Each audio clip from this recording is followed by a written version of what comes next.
네, 안녕하세요. 안녕하세요. 소개 좀 부탁드릴게요.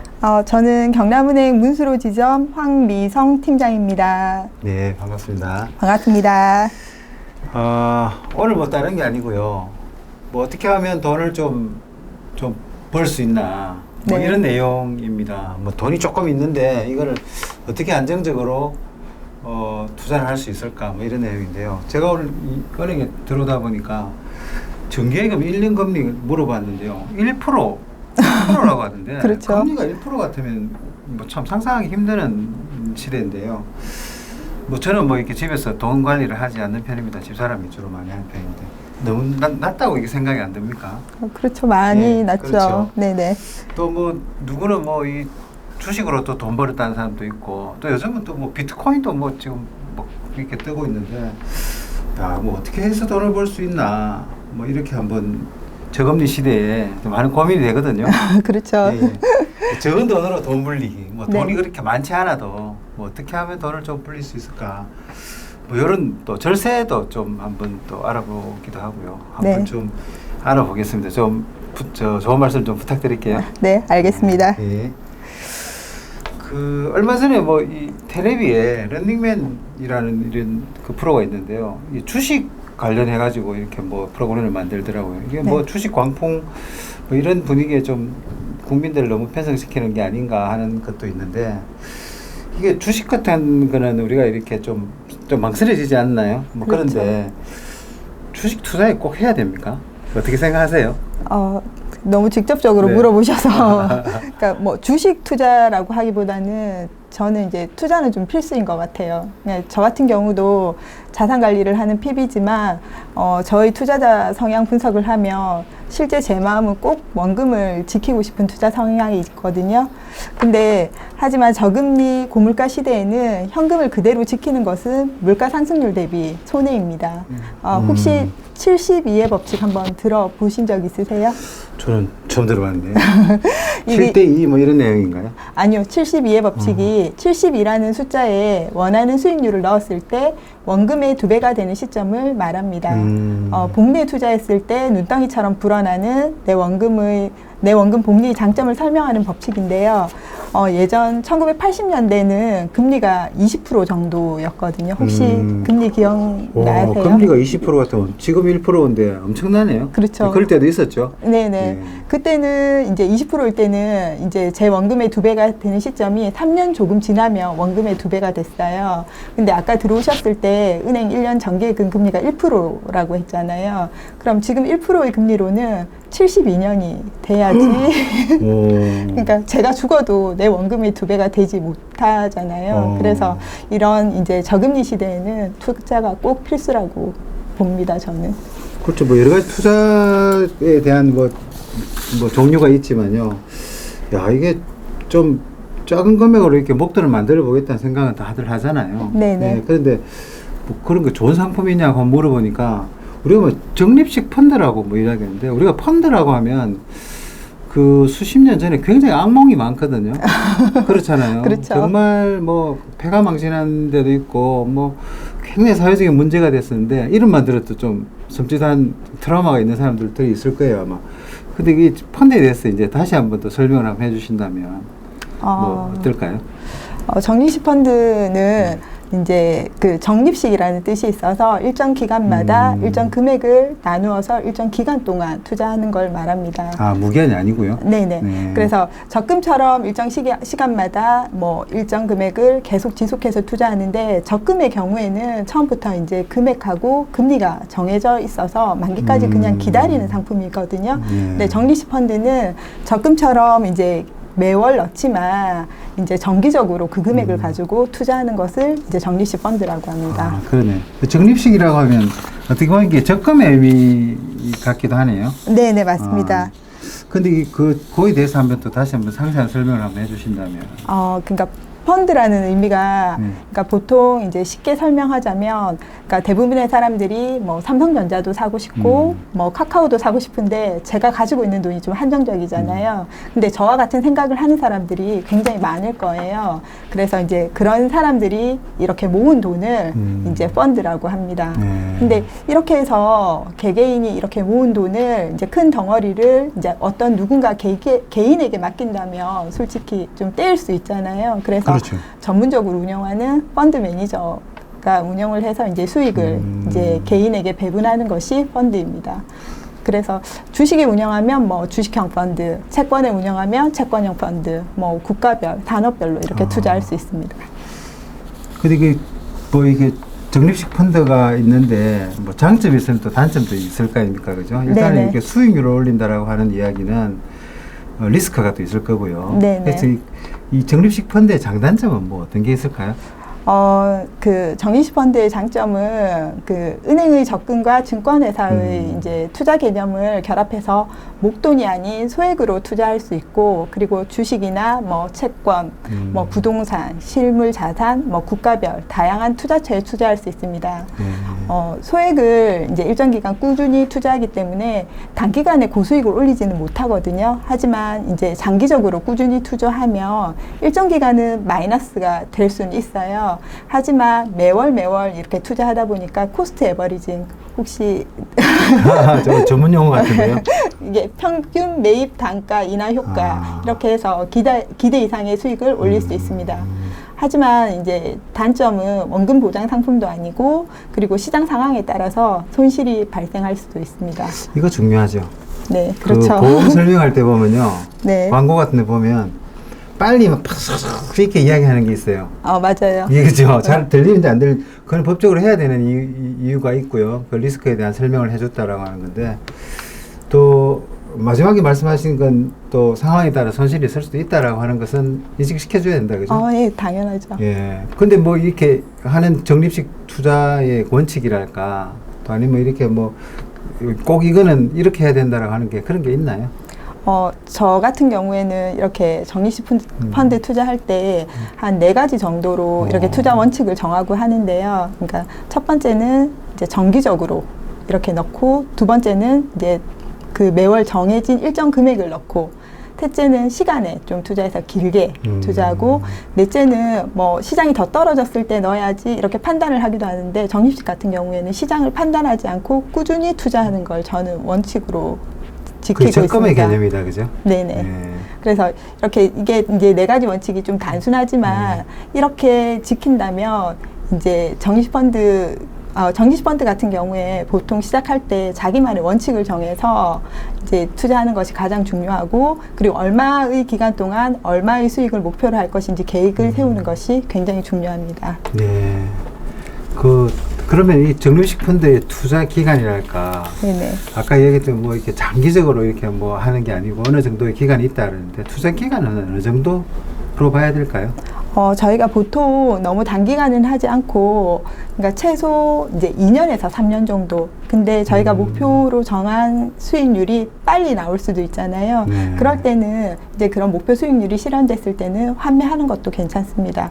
이렇게 또 돈을 모아서 또 다시 적립식으로 투자하고, 네. 이렇게 계속 이런 식으로 유지만 하기만 해도 안전하게 자산을 불릴 수 있습니다.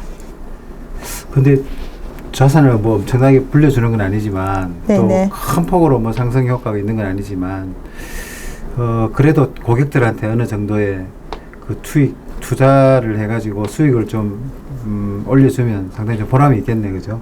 그렇죠. 제가 이렇게 들어오다 보니까 이게 펀드에 대해서 이렇게 한번 주문을 봤는데 엄청나게 어려운 게 많더라고요. 이름이 왜 그렇게 뭐 영어도 많고 뭐 이렇게 갖가지가 있던데, 뭐 어떻게 펀드 이름이 너무 복잡한 거 아닌가요? 또 너무 우리나라 말로 하면 좀 없어 보이기도 하나요? 아니, 간단하게 하면 좋을 텐데. 네네.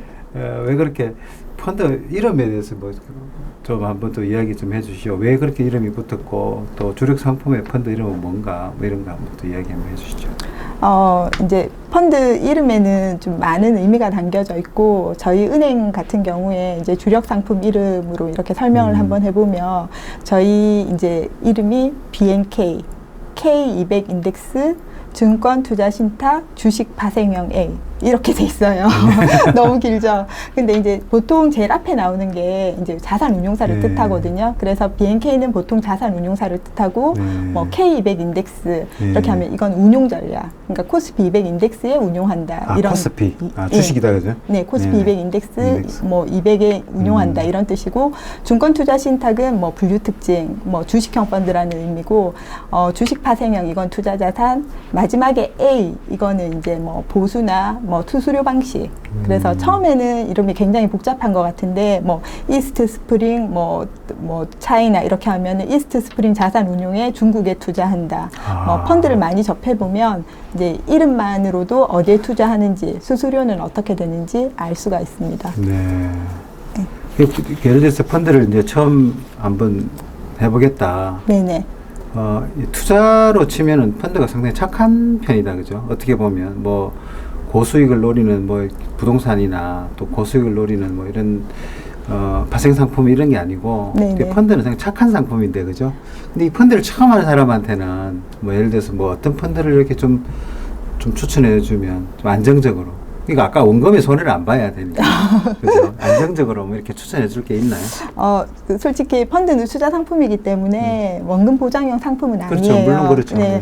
하지만 이제 저는 처음 이제 펀드를 하시는 고객들이 오면 지수 연동형 펀드를 이제 추천하는데요. 지수 연동형. 예. 예. 그러니까 최근에 이렇게 주식을 시작하는 분들이 굉장히 많잖아요. 근데 이제 주식 투자를 하다 보면 오롯이 이제 하루 종일 장이 열릴 때부터 장이 마감할 때까지 주식에 신경을 써야 하는데, 쭉 치고 앉아 있죠. 그렇죠. 죽치고 앉아 있는데 꼭 제가 산 주식이 수익이 난다는 것도 없잖아요. 그렇죠. 보장도 네. 없고. 그래서 이런 상황에서 이제 지수에 투자하는 이제 지수 연동형 펀드를 이제 주식을 모르는 분들에게는 좀 좋은 것 같고, 처음 펀드를 하시는 분들도 이제 권하고 있습니다. 저는. 네.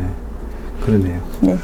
근데 인덱스 펀드라고 있는데요. 네네. 인덱스 펀드가 무슨 펀드죠?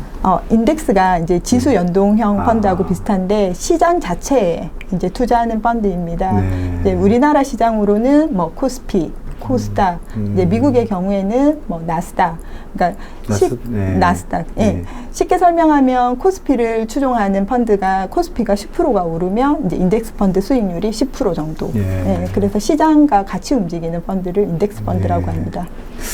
그러네요. 근데 그 인덱스 펀드가 갖고 있는 또 뭐 단점도 있지만, 네네. 인덱스 펀드가 갖고 있는 장점이 뭔가요? 장점을 한번 설명해 주시면.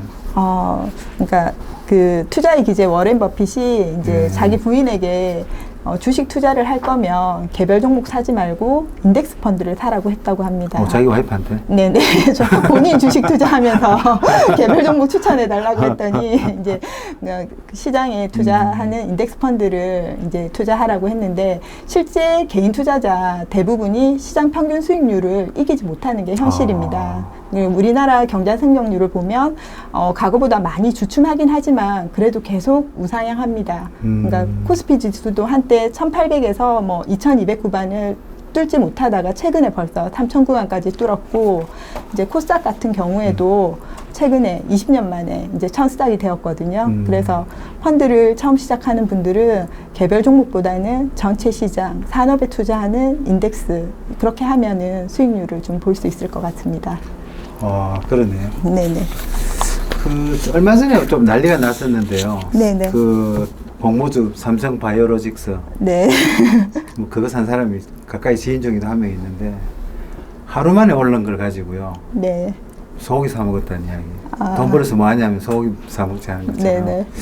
이런 우스갯소리도 했는데, 저건도 오늘 그러니까 이 며칠 만에 수익률을 이렇게 우리가 소고기 사 먹을 정도로 이거 오른다라고 하는데, 이 공모주가 상당히 궁금하거든요. 네네. 이 공모주는 뭐 어떤 건가요? 공모주는 간단하게 말해서 IPO, 즉 기업 공개를 뜻합니다. 이제 증권시장에 거래되기 위해서 신규로 상장되는 기업의 주식이 이제 공모주입니다. 이제 공모주가 대부분 이제 상장된 후에 주가가 대체로 이제 그 발행가보다는 높게 거래가 되다 보니 그렇죠. 공모주를 하다 보면 이제 차익을 얻을 수 있다는 장점으로 그런 기대감으로 관심이 큽니다.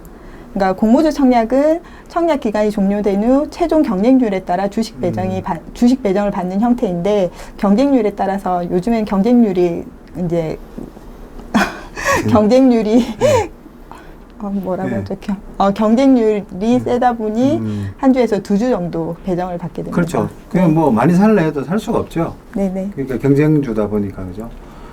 그러니까 그 공모주 청약의 열기가 뭐 엄청 뜨겁잖아요. 뭐, 네. 뭐 뉴스에 도배하다시피 하고 이렇게 하는데 그 이유가 뭐예요? 돈이 뭐 이렇게 수익이 안정된 수익인가요? 아니요. 수익이 안정되진 않은데 그러면? 최근에 이제 부동산 규제나 그리고 그런 규제로 인해서 막대한 유동성이 이제 이유가 되기도 하지만 가장 큰 이유는 처음에 이제 은행 오셨을 때 금리가 1%잖아요. 그치. 근데 공모주 같은 경우에는 뭐 따상을 하면 따상. 원금의 2배 정도 땅을 이렇게 상장. 되니까 네. 이제 역사상 경험하지 못한 저금리 때문에 단기간에 이렇게 운용할 수 있는 그리고 어느 정도 뭐 안정적인 이제 수익을 낼 수 있는 이런데 고객들이 이제 관심을 네. 많이 갖는 것 같습니다. 예. 아니 지금 우리 황미성 PB님께서 이제 팀장님께서 지금 알고 계시는 예정된 이런 공모주가 있나요? 4월 말에는 SKI 테크놀리지가 있고요. 그리고 SK 같으면 뭐 상당히 그 삼성 바이오로직스처럼 유명하잖아요. 안정된 거네, 그죠? 그렇죠. 믿을만하네요. 네. 그리고 이제 뭐 흔히 쓰는 카카오페이도 지금 예정이 돼 있고, 그리고 이제 남자분들은 좀 많이 아실 건데 하반기에는 배틀그라운드로 유명한 이제 크래프튼도 이제 공모가 예정입니다. 그래서 미리 이제 주관사를 알아서 청약을 준비해 보는 것도 괜찮을 것 같습니다.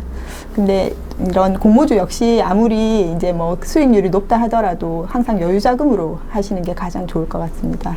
여유자금을 해야 된다. 네. 영끌 내면 안 되겠네요. 영끌 영혼을 걸어가지고 투자하면 안 되겠네요. 뭐 많은 돈이 있다면 영끌을 하셔도 괜찮을 것 같습니다.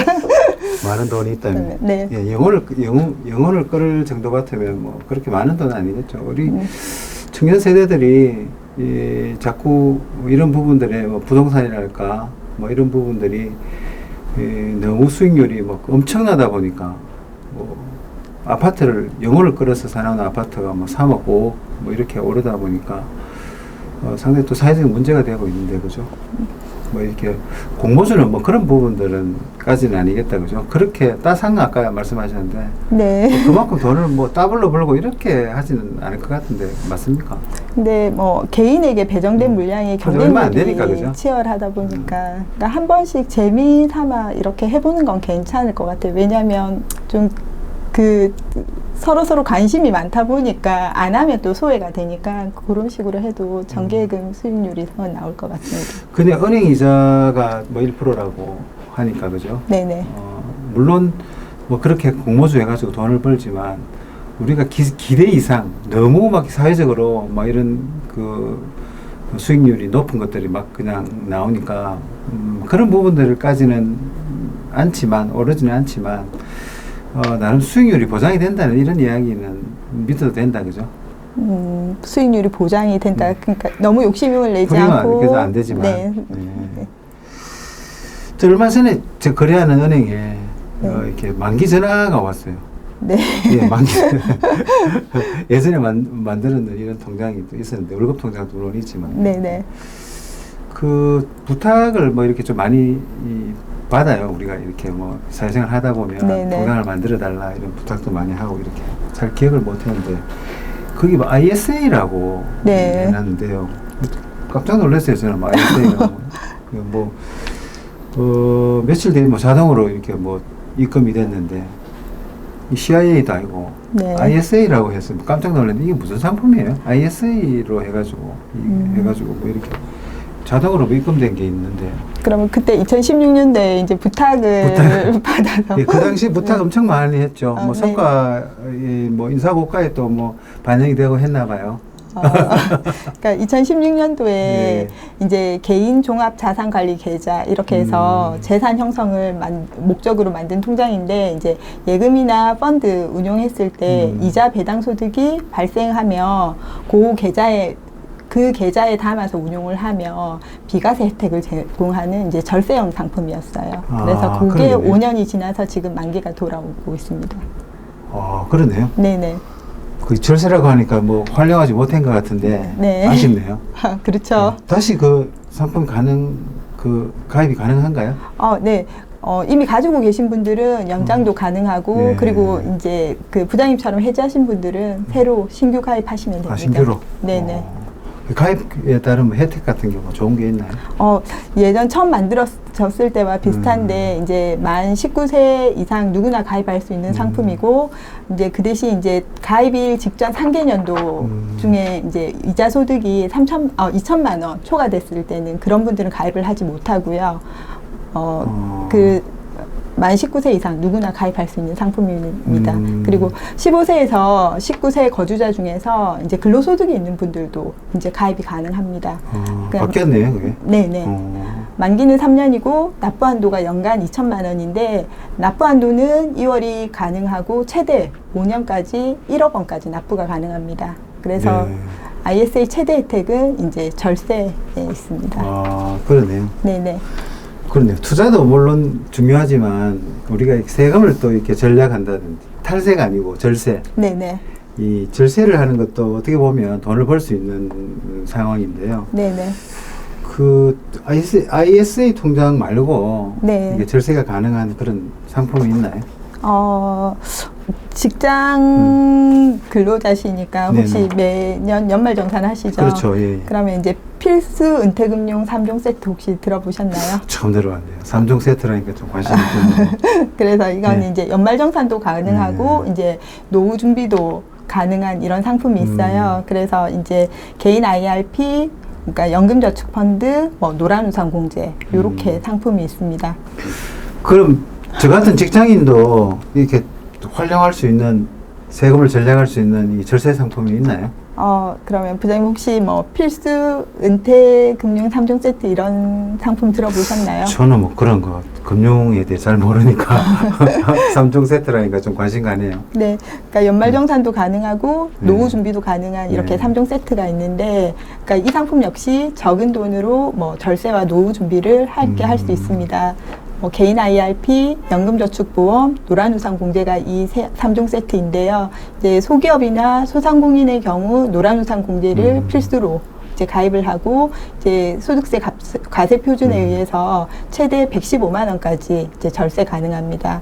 그리고 이제 직장인의 경우에는 연금저축보험과 개인 IRP 상품이 있는데, 이제 이거는 이제 근로자나 사업소득자가 절세와 노후를 함께 준비할 수 있는 상품인데, 이 상품 또한 최대 148만 5천 원까지 절세 가능합니다. 이 중에서 개인 IRP는 이제 펀드와 같이 운용할 수 있는 이제 투자 상품인데, 시간의 분산 투자에서 노후를 준비할 수 있는 상품입니다. 그러네요. 그리고 뭐 여러 가지 뭐 오늘 긴 시간 동안 그죠? 이렇게 설명해 주셔서 감사한데요. 지금 정리해 보면 뭐 적립식 펀드, 네.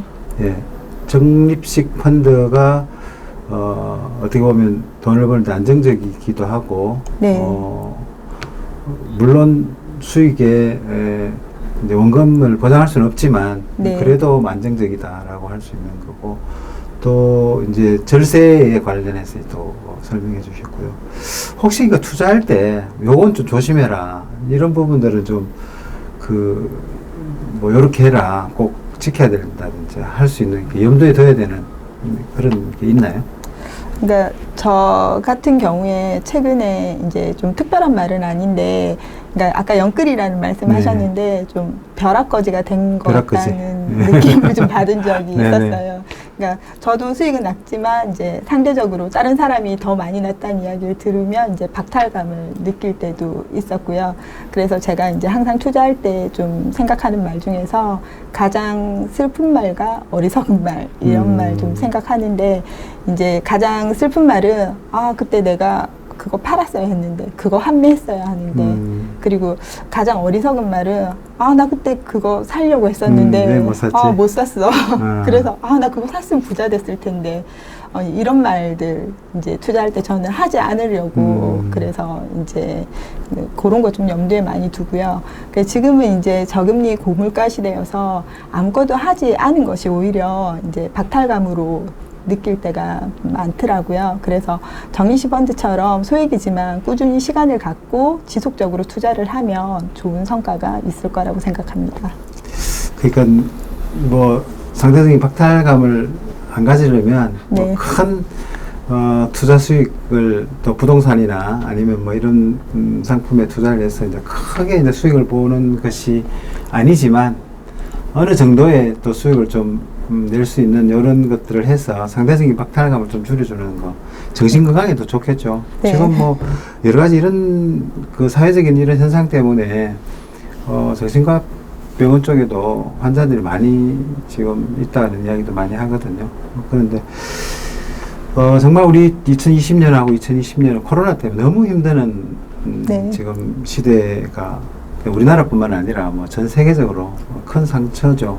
뭐 마스크가 우리가 뭐 지금 이게 여러 가지 이런 방역 기본 수칙을 다 지키고 하지만 또 마스크 없이 살 수 없는 지금 상황이고 하지만 뭐 코로나는 또 어떻게 또 여러 가지 큰 어렵고 그 두려움도 줬지만은 또 개인들에게는 또 어떻게 보면 또 다른 투자 기회도 네. 또 주고요. 뭐 그렇게 했거든요. 근데 우리가 뭐 티끌모아 태산이라고 하지만 또 우리 그 적은 돈을 또 무시하지 말고 투자의 기본 원칙을 정해서 이렇게 우리 모두 사실 그 부자가 됐으면 좋겠는데 그죠? 예, 예. 다 부자 되면 좋은데 오늘 또 부자 되는 방법 또 큰 부자는 아니지만 네. 예, 또 돈을 모을 수 있는 방법인데요. 오늘 수고 많이 하셨습니다. 네. 감사합니다. 감사합니다. 네, 감사합니다.